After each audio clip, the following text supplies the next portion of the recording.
Крупнейшие осы на планете, получившие самую дурную славу.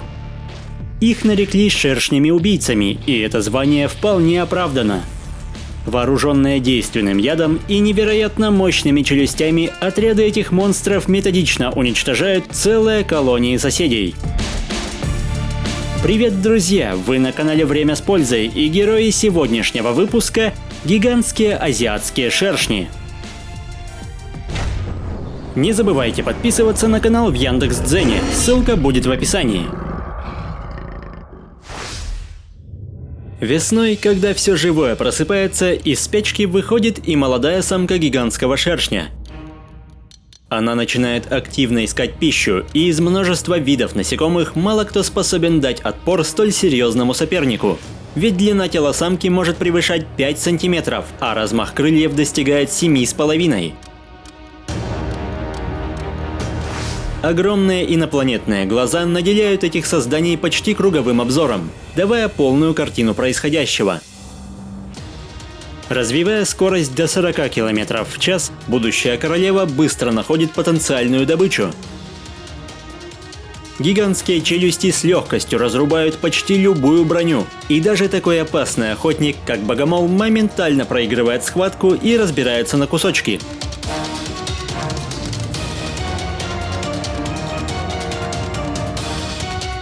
Хотя за счет эффективной маскировки богомол может напасть первым, но его мощное оружие далеко не всегда пробивает защиту шершня, который точно не простит такую ошибку.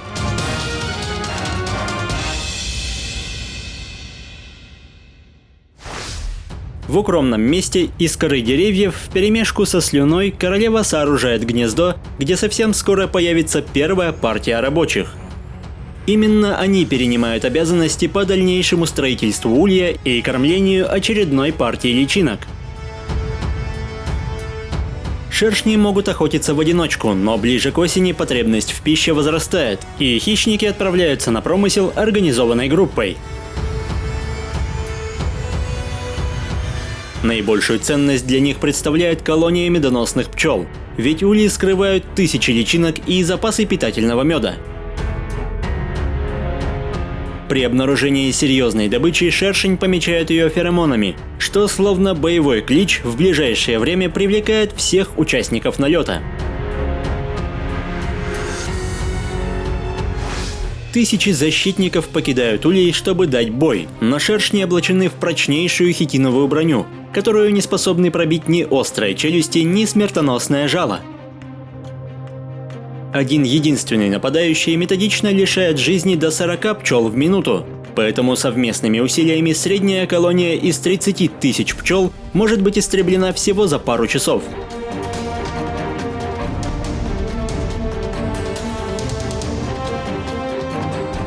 Множество еще живых защитников мало беспокоит шершней, ведь их первостепенная цель – найти пропитание для сотен личинок. Однако такой трюк эффективен далеко не со всеми соседями. Например, японские медоносные пчелы научились по-своему давать отпор. Они не нападают первыми, а терпеливо заманивают охотника в свое убежище. Пролитие первой крови становится сигналом к действию. Эти пятикратно уступающие в размерах насекомые полностью облепляют тело неприятеля. За счет постоянной мышечной работы 500 пчел температура в эпицентре повышается до 47 градусов, что в течение ближайших 20 минут становится смертельным приговором для незваного гостя. И интересно, что хозяева улья способны переносить температуру лишь на 1 градус выше этого значения, но только такие радикальные меры позволяют спасти целую колонию.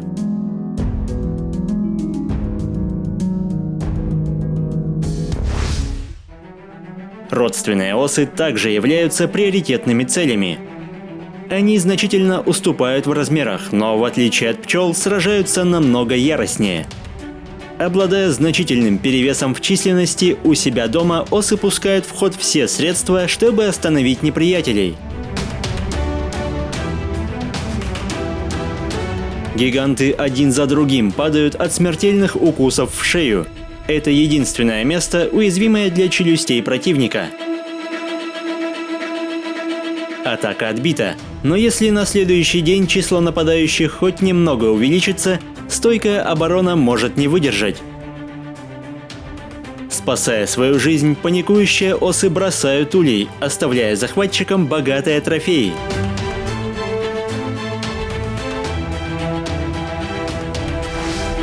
Наконец, в тяжелые времена колонии шершней могут нападать даже на себе подобных.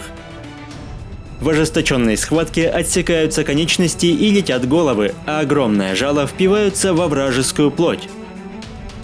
Порой до последнего невозможно определить, кто победит.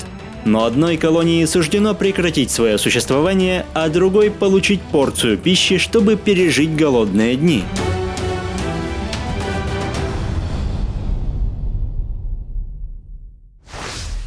Добычей гигантов становятся не только ближайшие соседи, но и растительная пища, такая как нектар или соки деревьев. И они не собираются делиться даже с превосходящими в размерах насекомыми. Жук-геркулес закован в еще более прочную броню, поэтому шершни просто хватают его за ноги и скидывают подальше от лакомства. При помощи тех же феромонов матка управляет своей колонией, однако уже осенью она утрачивает свое влияние. Выполнив миссию по откладыванию яиц, королева покидает гнездо и погибает от холода. Рабочих и самцов-трутней в конце осени ждет та же участь, и лишь молодым самкам суждено пережить зиму, чтобы весной вновь запустить цикл и дать жизнь сотням себе подобным. Гигантские шершни опасны не только для насекомых. Приближение к улью может стать роковой ошибкой даже для человека. Жало летающих монстров достигает 6 мм, а их яд содержит чрезвычайно опасные токсины, которые блокируют нервную систему, вызывают отеки и аллергию, а также приносят нестерпимую боль. Поэтому даже один укол для некоторых может стать фатальным.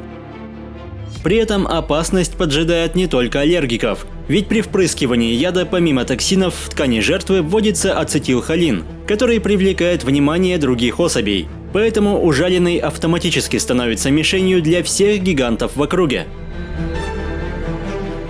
Ежегодно в Японии от контакта с этими осами погибает более 40 человек, что больше, чем от любого другого животного. Исторический ареал гигантских шершней простирается от Индии до Японии, охватывая также часть России. Но за последние годы они были случайно завезены в Европу и даже в Северную Америку. Незваные гости неплохо освоились и сразу бросились истреблять местных пчел, совершенно не приспособленных к борьбе с такими соседями. Поэтому уже совсем скоро эти создания могут стать глобальной проблемой во многих странах. Если выпуск вам понравился, поддержите его лайком, комментируйте, подписывайтесь и проводите время с пользой. До скорого!